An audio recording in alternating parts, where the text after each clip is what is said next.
مرحبا بكم في كويزين فوفا، والمرة هذيا جبت لكم الاستوس متاع الغرايف التونسية اللي تنجح لك من أول مرة.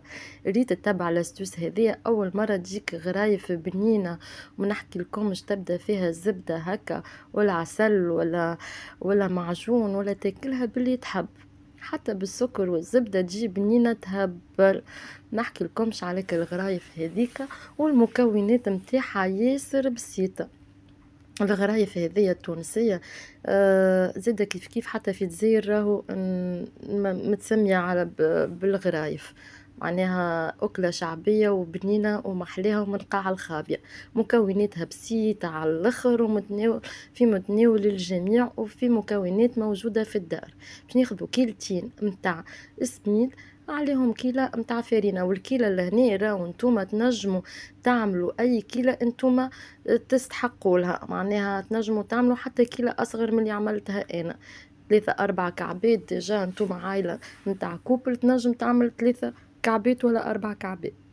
بعد ما خلطنا المكونات باش نزيدوها مغرفة صغيرة متاع ملح ومغرفة صغيرة متاع خميرة خبز، موجودين في كل دار، وحاجة بنينة والله وتشبع.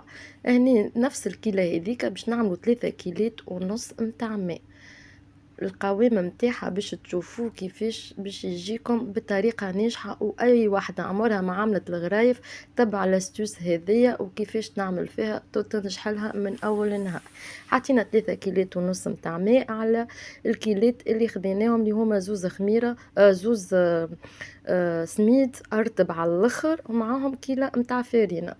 هني كان انت عندك الميكسور تنجم تدورها في الميكسور مدة 5 مينوت 5 دقائق، والا تنجم بالركاض اليدوي تعملها على راحتك مدة 10 دقائق تركضها، وتجيك القوام هذيك راهو كيما البانكيك، ولا انت تقولها كيكه، ما طريقة التطيب متاعها ماهوش متاع بانكيك.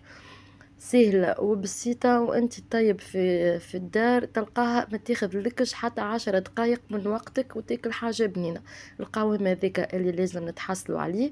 القلية متاعنا اللي بجنبنا تبدأ سخونة، ورد بالكم هني كي تحطوا المغرف متاعكم على القلية، راهو ردوا بالكم تحركوها تخليوها كيف ما هي، لا تقلبوها يمين لا يسار حتىش لين تحسوا الكعبة طابت كيف هكيكة بالضبط. هني تنجم تاكلها بأي طريقة انت تحبها، بالعسل بالسكر باللي تحب. ومرحبا بكم في كويزين.